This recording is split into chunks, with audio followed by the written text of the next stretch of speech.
Bienvenue dans l'exposition Peinture des lointains, voyage de Jeanne Thill, une exposition créée en 2020 par le Musée des Beaux-Arts de Calais et le Musée du Quai Branly Jacques Chirac à Paris. Donc Jeanne Thill est une artiste à la carrière officielle. Cela signifie que sa carrière est rythmée par des commandes publiques, par des salons où elle vend ses tableaux. Elle participe par exemple à l'un des plus courus, le Salon des artistes français qui a lieu tous les ans à Paris.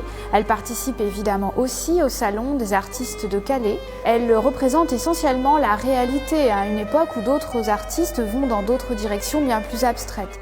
Comme beaucoup d'artistes de sa génération, Jeanne Thill a participé à la promotion du tourisme dans les colonies et les possessions françaises d'outre-mer. Elle a donc réalisé des affiches, des prospectus, des illustrations qui devaient orner les menus, mais également de grands tableaux pour les cabines des paquebots.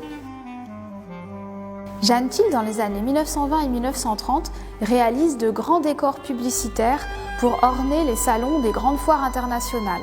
En 1935, par exemple, à Bruxelles, elle réalise une série de panneaux décoratifs qui sont jugés si beaux qu'après la fin de la manifestation, ils sont conservés dans les collections de l'État français. Donc Jeanne Thill fait partie d'une génération de femmes artistes qui reçoivent des commandes de compagnies touristiques qui leur permettent d'aller dans un Orient qui devient de plus en plus familier. Elles en ramènent des séries de peintures et de photographies. Jeanne Thill termine sa carrière en 1958 par deux expositions qui sont consacrées essentiellement à son travail. L'une au Musée de la France d'Outre-mer à Paris et l'autre à l'Hôtel de Ville de Calais. Depuis, son œuvre est étudiée par l'une des conservatrices du musée du Quai Branly, Sarah Ligné, auteure de cette exposition.